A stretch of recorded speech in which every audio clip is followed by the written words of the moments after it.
Hello बच्चों, मैं स्मिता बिजलवान स्वागत करती हूँ आपका आईसीटी वर्चुअल क्लासरूम में। आशा करती हूँ आप सभी स्वस्थ होंगे और अच्छे से अपनी पढ़ाई कर रहे होंगे। तो बच्चों, आज हम पढ़ने जा रहे हैं क्लास 8 की साइंस। क्लास 8 साइंस में हमारा चैप्टर चल रहा था कोल एंड पेट्रोलियम, तो उसी को ही आगे हम आज कंटिन्यू करेंगे। चलिए, तो चैप्टर को आगे कंटिन्यू करने से पहले एक बार देख लेते हैं कि लास्ट लेक्चर में हमने क्या क्या टॉपिक्स पढ़े थे, किन टॉपिक्स को डिस्कस किया था। तो लास्ट लेक्चर में सबसे पहले हमने बात की थी कि संसाधन क्या होते हैं। ठीक है, चलो तो यहाँ पर एक क्विक रिवीजन कर लेते हैं कि लास्ट लेक्चर में पढ़ा क्या क्या था। हमने पढ़ा था कि संसाधन क्या होते हैं, जिनका उपयोग करके हम अपनी आवश्यकताओं की पूर्ति कर सकते हैं या अपना जो भी काम है उसको आसान बना सकते हैं, इजी बना सकते हैं। तो वही हमारे सारे क्या होते हैं, संसाधन होते हैं। दूसरी चीज अगर हम बात करें तो ये संसाधन दो प्रकार के होते हैं। एक होते हैं हमारे प्राकृतिक संसाधन और एक होते हैं मानव निर्मित।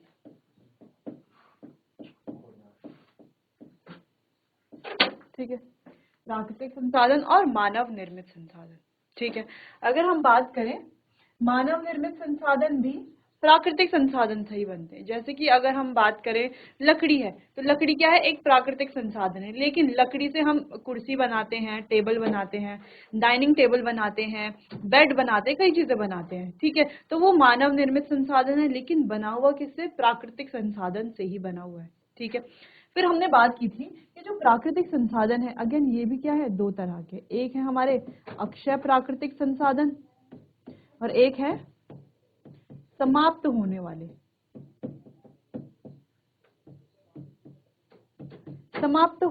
प्राकृतिक संसाधन। ठीक है, अब अक्षय प्राकृतिक संसाधन कौन से संसाधन है, जो हमें असीमित मात्रा में मिलते हैं प्रकृति से। दूसरी चीज, ये संसाधनों का हम कितना भी उपयोग कर ले, ये कभी समाप्त नहीं होते। जैसे कि वायु है, सूर्य का प्रकाश है। ठीक है, और समाप्त होने वाले संसाधन कौन से, जिनका हम उपयोग कितना भी कर लें ये समाप्त हो जाते हैं, यानी कि ये सीमित मात्रा में है। तो दोनों में डिफरेंस तो आपको समझ में आ गया होगा। जो अक्षय प्राकृतिक संसाधन है असीमित मात्रा में, जो समाप्त होने वाले संसाधन है उनकी जो मात्रा है वो सीमित है, यानी कि लिमिटेड क्वांटिटी है। ठीक है, तो इनके एग्जाम्पल है कोल एंड पेट्रोलियम, जो ये चैप्टर का नाम ही है। ठीक है, चलो इतना क्लियर है। फिर लास्ट लेक्चर में हमने ये भी पढ़ लिया था बच्चों कि ये जो कोल है संसाधन है, समाप्त होने वाला प्राकृतिक संसाधन है। दूसरी चीज है कोयला जो है उसका फॉर्मेशन कैसे होता है। इसकी फॉर्मेशन की पूरी स्टोरी हमने समझ ली थी, उसको अभी हम रिवाइज करेंगे। ठीक है, चलो फिर इसके उत्पाद भी हमने देख लिए थे। इसके उत्पाद क्या क्या है, कोयले के जो उत्पाद है जो इससे बनते हैं, कोयले की जब प्रोसेसिंग की जाती है तो उससे बनता है कोक, कोलतार और कोल गैस। तीनों क्या है हमारे पास, एक सॉलिड है जो कि कोक है, कोलतार जो कि लिक्विड है, और कोल गैस जो कि एक गैसियस सब्सटेंस है। क्लियर इतना, चलो तो एक बार आप देख लो।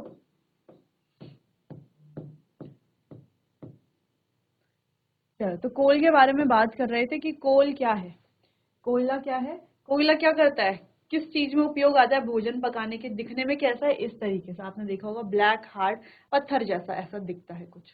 ठीक है, फिर उसके बाद इसका जो यूज है एज अ फ्यूल, हम इसका यूज करते हैं इंडस्ट्रीज में, खाना पकाने के लिए, रेलवे स्टेशन में, थर्मल पावर प्लांट्स में। ठीक है, फिर कोयले के जो है 3 उत्पाद इससे बनते हैं। ठीक है, 3 मेन हम कह सकते हैं प्रोडक्ट ये है। फिर हमने बात की थी कि जो कोयला है उसका फॉर्मेशन कैसे होता है, कैसे ये बनता है। तो कोयला एक प्राकृतिक संसाधन है। ठीक है, कोयला जो है उसमें लगभग क्या होता है, पूरा क्या होता है, मेनली जो मेन कंपोनेंट है यानी कि मुख्य रूप से कार्बन ही कोयले में होता है।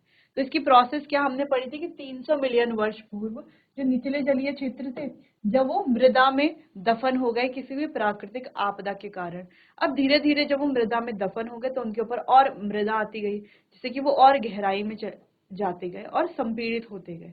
तो उच्च तापमान और उच्च दाब के कारण इतने समय में 300 मिलियन वर्ष से भी अधिक में धीरे धीरे ये जो मृत वनस्पति थी, ये जो डेड वेजिटेशन हम कहते हैं, ये धीरे धीरे हाई प्रेशर और हाई टेम्परेचर से, यानी कि उच्च तापमान और उच्च दाब से धीरे धीरे कोयले में परिवर्तित हो जाते हैं। और इस प्रोसेस को कहा जाता है कार्बनीकरण, या हम कहें कार्बनाइजेशन प्रोसेस।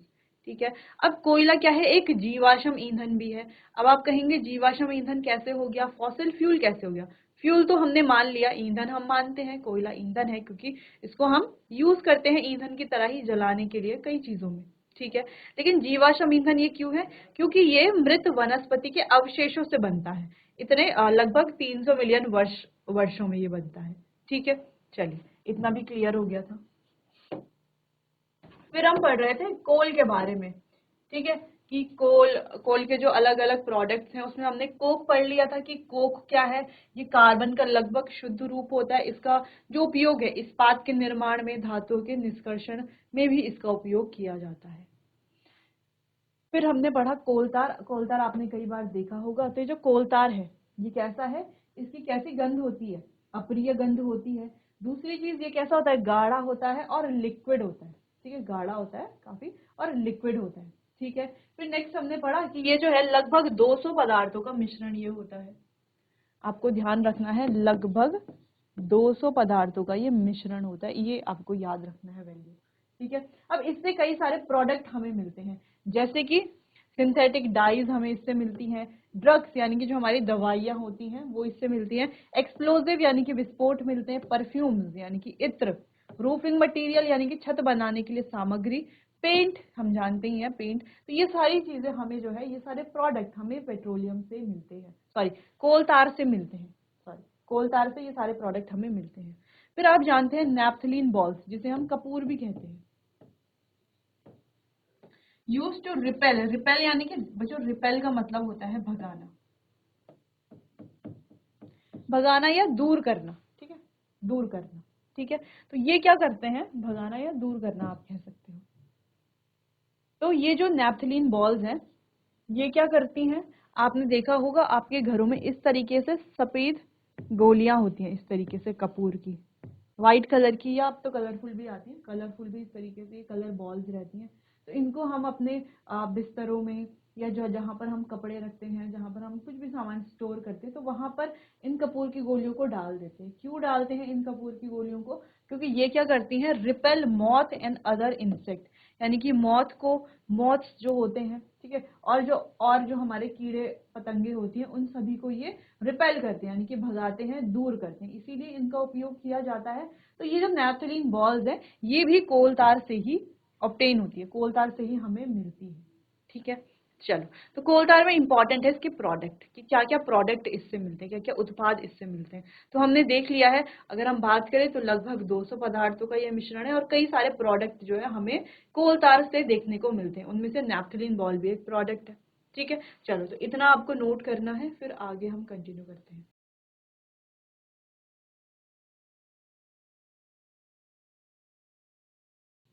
चलिए आगे बढ़ते हैं, बात करते हैं कोल गैस की। अब कोयला गैस है क्या? चलो, तो यह कोक प्राप्त करने के लिए कोयले के प्रसंस्करण के दौरान प्राप्त होती है। तो जब कोयले का प्रसंस्करण होता है, यानी कि प्रोसेसिंग होती है, कोल के प्रोसेसिंग से हमें मिलता क्या है? देखो, ये है हमारा कोल, इसकी जब प्रोसेसिंग होगी तो प्रोसेसिंग से हमें क्या मिलता है? कोक मिलता है।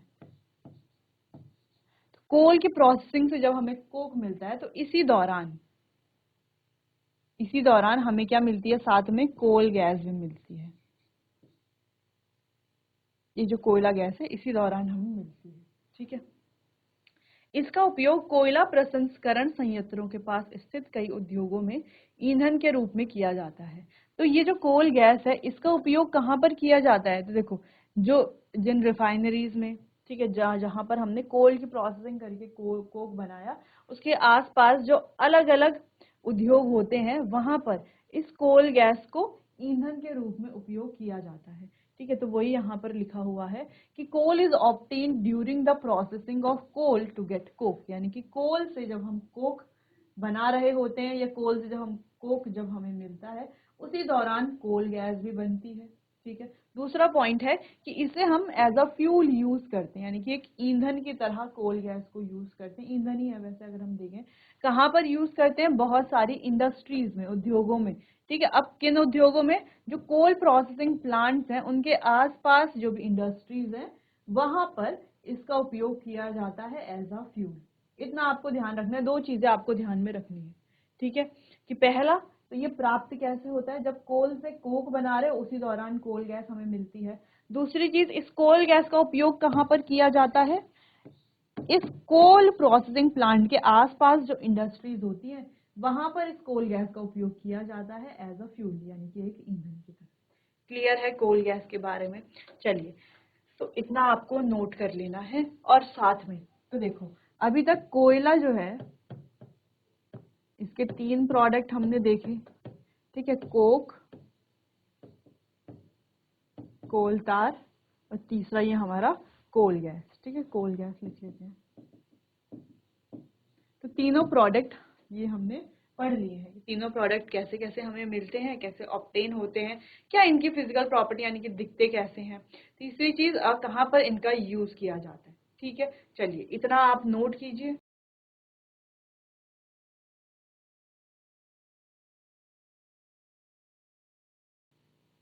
चलिए आगे बढ़ते हैं, अब बात करते हैं पेट्रोलियम की। ये पेट्रोलियम क्या है, तो देखो बच्चों, जैसे हमने कोल पढ़ा वैसे हमें पेट्रोलियम पढ़ना है। पेट्रोलियम के बारे में पहले जानेंगे, फिर पेट्रोलियम की स्टोरी देखेंगे, फिर पेट्रोलियम को कैसे जो है, पेट्रोलियम से हमें अलग अलग प्रोडक्ट मिलते हैं, फिर वो देखेंगे और यूजेस क्या है, फिर उसको डिस्कस करेंगे। ठीक है, चलिए, तो petrol is use as a, चलो पेट्रोलियम से हमें दो दो क्या, वैसे तो कई सारे प्रोडक्ट मिलते हैं, लेकिन 2 प्रोडक्ट ऐसे हैं, एक है हमारा पेट्रोल और एक है डीजल। ठीक है, पेट्रोल और डीजल, सबसे पहला पॉइंट है, पेट्रोल और डीजल दोनों ही हमें कहाँ से मिलते हैं, एक नेचुरल रिसोर्स यानी कि प्राकृतिक संसाधन से मिलते हैं। उस प्राकृतिक संसाधन का नाम है पेट्रोलियम। तो पेट्रोलियम से ही हमें पेट्रोल और डीजल मिलते हैं। अब पेट्रोल और डीजल का यूज क्या है, तो हम बहुत भली भांति जानते हैं कि पेट्रोल का और डीजल का क्या उपयोग है ना, सभी जानते हैं। तो क्या उपयोग होता है, देखो, पेट्रोल का उपयोग करते हैं हम, जो हमारे मोटर वाहन है, ठीक है, जो हमारे ऑटोमोबाइल्स हैं, व्हीकल्स हैं, जैसे कि मोटरसाइकिल है, स्कूटर है, कार है, तो इन सभी में पेट्रोल डाला जाता है। पेट्रोल एज अ फ्यूल यानी कि एक ईंधन की तरह यहाँ पर काम आता है, जो हमारे व्हीकल्स हैं उनको चलाने के लिए, रन करने के लिए, सिंपल। ठीक है, और अगर हम बात करते हैं डीजल की, तो डीजल भी हमारे जो वाहन है उनको चलाने के लिए काम आता है, लेकिन डिफरेंस क्या है कि डीजल जो हमारे भारी मोटर वाहन होते हैं उनको चलाने के लिए काम आता है, जैसे ट्रक है, ट्रैक्टर है। इसके अलावा जो जनरेटर्स होते हैं वहां पर भी डीजल का उपयोग किया जाता है एज अ फ्यूल, उसे रन करने के लिए। ठीक है, तो इजी था। पेट्रोलियम के जो 2 कंपोनेंट्स हैं, कंपोनेंट्स भी बोले या हम कहें कि 2 चीजें जो हैं हमें पेट्रोलियम से मिलती हैं, जो कि है पेट्रोल और डीजल, उनके क्या क्या यूजेस हैं ये तो हमने देख लिया। चलो अब इसको आगे बढ़ा करके देखते हैं। तो पेट्रोलियम की जो फॉर्मेशन है वो कैसे हुई, पेट्रोलियम की फॉर्मेशन की स्टोरी अब हम देखेंगे। चलिए, तो अभी तक हमने कोल के फॉर्मेशन की स्टोरी देखी कि कोल कैसे बनता है। ठीक है, तो कोल तो काफी इजी था, जो डेड वेजिटेशन है उसके जो अवशेष हैं उनसे बनता है, इसीलिए उसे जीवाश्म ईंधन भी कहते हैं। चलो, तो पेट्रोलियम की बात करते हैं। Petroleum was formed from organism living in the sea. तो कहाँ से फॉर्म होता है, कैसे बनता है पेट्रोलियम, ऑर्गेनिज्म से। कहाँ रहने वाले, समुद्र में रहने वाले ऑर्गेनिज्म से। ठीक है, जबकि कोल कहाँ पर फॉर्म होता है, डेड वेजिटेशन से, जो मृत वनस्पति है, वनस्पति से। ठीक है, वहां पे वनस्पति इंपॉर्टेंट है, यहाँ पर क्या है, जो ये ऑर्गेनिजम्स है, लिविंग ऑर्गेनिजम्स। ठीक है, चलो, तो समुद्र में रहने वाले जो जीव हैं, समुद्र में रहने वाले जो ऑर्गेनिजम्स हैं, उनसे पेट्रोलियम फॉर्म होता है। कैसे, देखते हैं। इन एज दीज ऑर्गेनिज्म डाइड, जब ये ऑर्गेनिज्म मृत हो जाते हैं, तो इनकी जो बॉडीज हैं, इनके जो मृत शरीर हैं, वो समुद्र के बॉटम यानी कि पेंदे पर सेटल हो जाते हैं and got covered with layer of sand and clay, और रेत और मिट्टी की लेयर्स यानी कि तहों द्वारा ये क्या हो जाते हैं, ढक जाते हैं। ठीक है, तो जब समुद्री जो जीव हैं, जब वो मृत हो जाते हैं, मृत हो जाएंगे, तो उनके जो मृत शरीर होंगे, डेड बॉडीज होंगी, वो कहाँ पर चले जाएंगे, समुद्र के जो बॉटम है, सबसे निचला जो पार्ट होता है, बॉटम, पेंदा जिसे हम कहते हैं, तो समुद्र के पेंदे में जाकर के सेटल हो जाती है। अब जब ये डेड बॉडी समुद्र के बॉटम में चली जाती हैं, तो इनके ऊपर मिट्टी की बहुत सारी लेयर्स आती हैं। मिट्टी की बहुत सारी लेयर्स जो है इनके ऊपर आती हैं, तो इन्हें पूरी तरीके से ढक देती हैं। ठीक है, ढक देने के बाद over millions of years, millions of years में क्या होता है, यहाँ पर हवा की अनुपस्थिति के कारण, उच्च तापमान के कारण और उच्च दाब के कारण transform the dead organism into petroleum and natural gas. तो वायु की उपस्थिति के कारण, उच्च तापमान और उच्च दाब के कारण धीरे धीरे ये जो मृत जो ऑर्गेनिजम्स हैं, डेड बॉडीज हैं, लिविंग ऑर्गेनिजम्स हैं, ये धीरे धीरे पेट्रोलियम और प्राकृतिक गैस में परिवर्तित हो जाते हैं। तो यहाँ पर हमें दो चीजें मिल रही हैं। जब पेट्रोलियम का फॉर्मेशन होता है तो दो चीजें हमें मिल रही है। ठीक है, क्या क्या मिल रही है देखो, एक पेट्रोलियम तो मिल ही रहा है, ठीक है, पेट्रोलियम तो मिल ही रहा है, दूसरा हमें मिल रहा है नेचुरल गैस।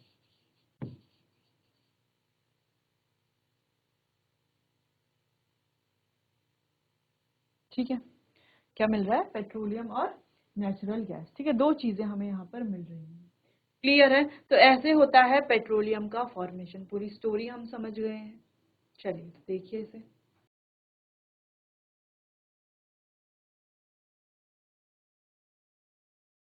चलिए, तो इस तरीके से आप देख सकते हो पेट्रोलियम डिपॉजिट रहता है। ठीक है, चलिए आगे बढ़ते हैं। पेट्रोलियम का परिष्करण एक ऐसी प्रक्रिया है जिसमें कच्चे तेल यानी कि पेट्रोलियम से को अलग अलग उपयोगी उत्पादों में अलग किया जाता है। ठीक है, तो पेट्रोलियम की जब रिफाइनिंग होती है उससे हमें कई सारे प्रोडक्ट मिलते हैं, उत्पाद मिलते हैं।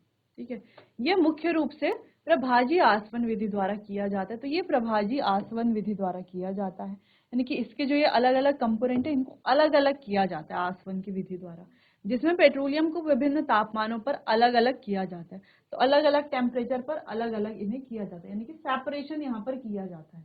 ठीक है, जिससे पेट्रोल, डीजल, ठीक है, मिट्टी का तेल यानी कि कैरोसिन ऑयल, स्नेहक तेल, ल्यूब्रिकेंट ऑयल जिसे हम कहते हैं, आदि प्राप्त किया जाता है। तो हम यहाँ पर समझ गए कि जैसे हमने कहा था कि पेट्रोलियम और नेचुरल गैस हमें मिलती है जब पेट्रोलियम का फॉर्मेशन होता है। तो जो डेड ऑर्गेनिज्म है समुद्र में रहने वाले, उनसे हमें जो है पेट्रोलियम और प्राकृतिक गैस मिलती है। अब ये जो पेट्रोलियम है इसमें कई सारे कंपोनेंट होते हैं। ठीक है, कई सारे ये कॉन्स्टिट्यूएंट से मिलकर के बनता है। अब इन कॉन्स्टिट्यूएंट को अलग किया जाता है पेट्रोलियम रिफाइनरी में। ठीक है, पेट्रोलियम जो है कहीं पर भी तो किया नहीं जाएगा इसको सेपरेट, तो ये किया जाता है पेट्रोलियम परिष्करणी हम कहें या पेट्रोलियम रिफाइनरी हम कहें। ठीक है, तो वहां पर इसे क्या किया जाता है, अलग अलग ये जो अलग अलग कंस्टिट्यूएंट इसमें होते हैं इन्हें अलग अलग किया जाता है। ठीक है, यानी कि जो अलग अलग कंस्टिट्यूएंट है उन्हें हम अलग कर रहे हैं, तो इस प्रोसेस को हम सेपरेशन भी बोल सकते हैं। ठीक है, या हम रिफाइनिंग इसे बोलते हैं। क्लियर है इतना? चलो, तो इतना समझ में आया, एक बार आप देख लो इसे।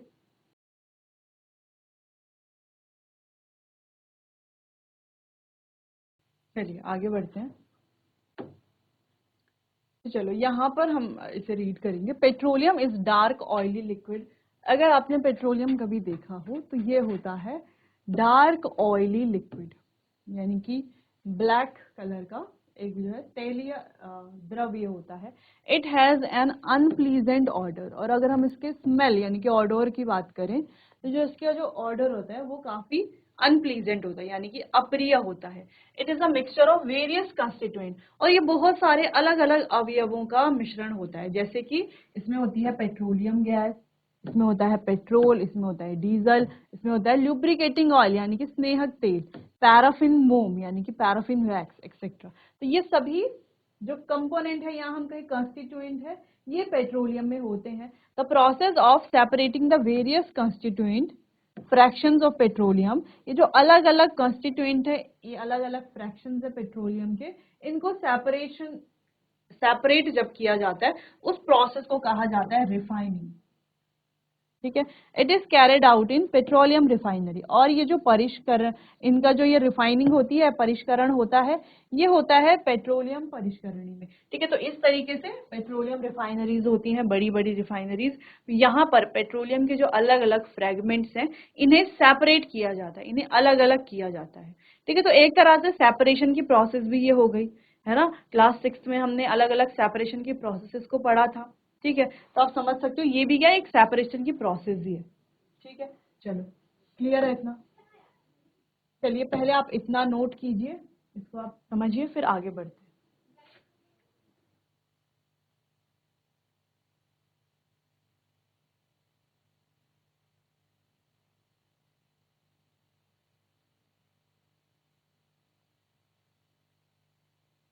चलिए आगे बढ़ते हैं। पेट्रोलियम और प्राकृतिक गैस के अनेक उपयोगी पदार्थ प्राप्त किए जाते हैं। तो जो पेट्रोलियम है और प्राकृतिक गैस है यानी कि नेचुरल गैस है, इससे बहुत सारे उपयोगी पदार्थ यानी कि यूजफुल प्रोडक्ट हमें मिलते हैं। जैसे इन्हें पेट्रो रसायन कहते हैं।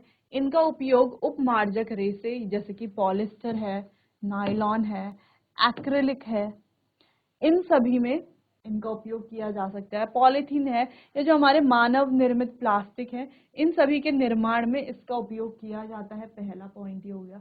दूसरा, प्राकृतिक गैस से प्राप्त हाइड्रोजन गैस का उपयोग उर्वरकों जैसे यूरिया के उत्पादन हेतु किया जाता है। तो यूरिया के उत्पादन में भी इसका उपयोग किया जाता है।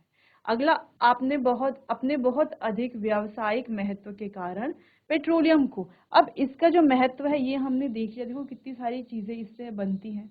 तो व्यावसायिक महत्व के कारण इसे काला सोना यानी कि ब्लैक गोल्ड भी कहा जाता है। तो आपको पूछा जाए ब्लैक गोल्ड किसे कहा जाता है, तो आप कहेंगे पेट्रोलियम को। ठीक है, क्या कहा जाता है? ब्लैक गोल्ड कहा जाता है, क्योंकि देखो इससे हमारे कितने सारे उपयोगी उत्पाद हमें प्राप्त हो रहे हैं, इसीलिए। ठीक है, चलो इतना भी क्लियर है। आगे बढ़ते हैं और यहाँ पर बात करते हैं। देखो ये पेट्रोलियम परिष्करणी है, जहां पर पेट्रोलियम के जो अलग अलग फ्रेगमेंट्स हैं उनको सेपरेट किया जाता है। ठीक है, चलो अब यहाँ पर जो अलग अलग फ्रेगमेंट्स हैं उनके यूजेस के बारे में बात करते हैं। ठीक है, चलो तो पहला फ्रेगमेंट है तरलीकृत पेट्रोलियम गैस, जिसको हम कहते हैं एलपीजी।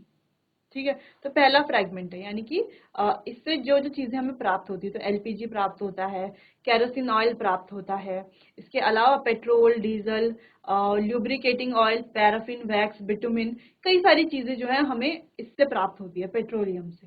ठीक है, तो उनके यूजेस देखेंगे। तो सबसे पहला है एलपीजी। और अगर एलपीजी के यूजेस की बात करें तो हम जानते हैं बहुत अच्छे से, एलपीजी क्या है हमारा? लिक्विफाइड पेट्रोलियम गैस, द्रवीकृत या हम कहें तरलीकृत पेट्रोलियम गैस।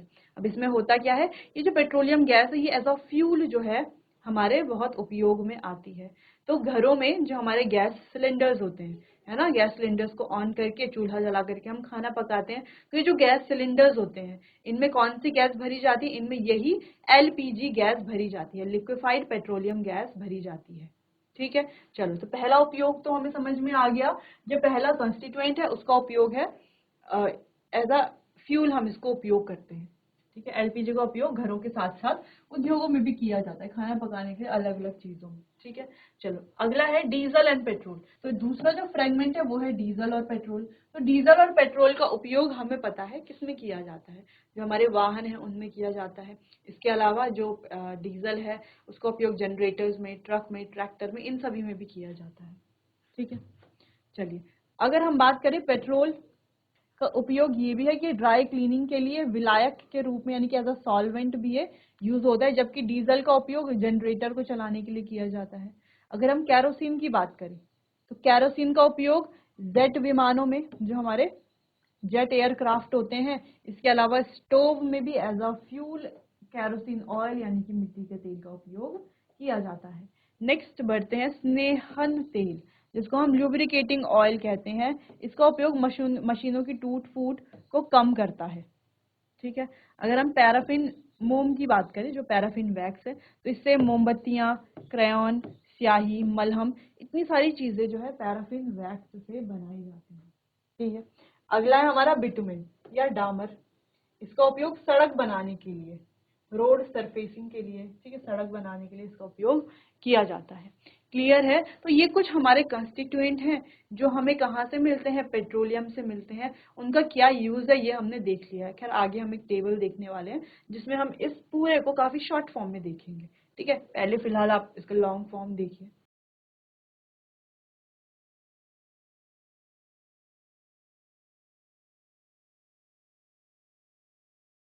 चलिए आगे बढ़ते हैं।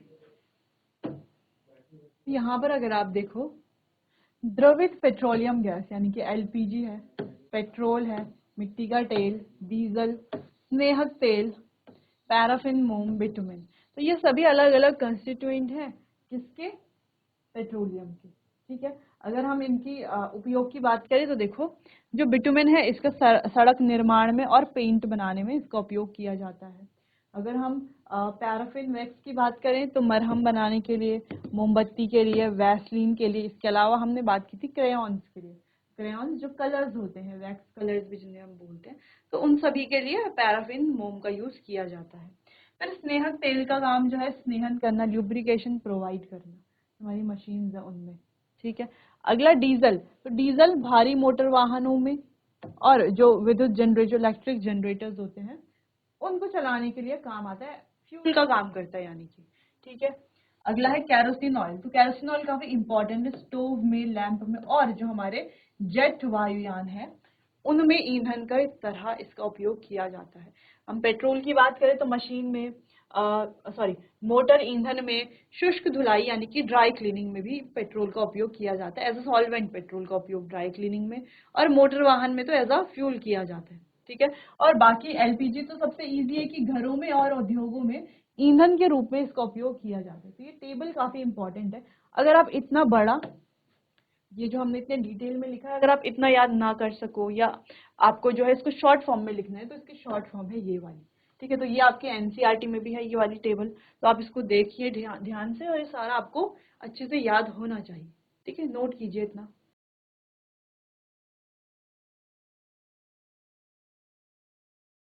चलिए, क्लियर है इतना?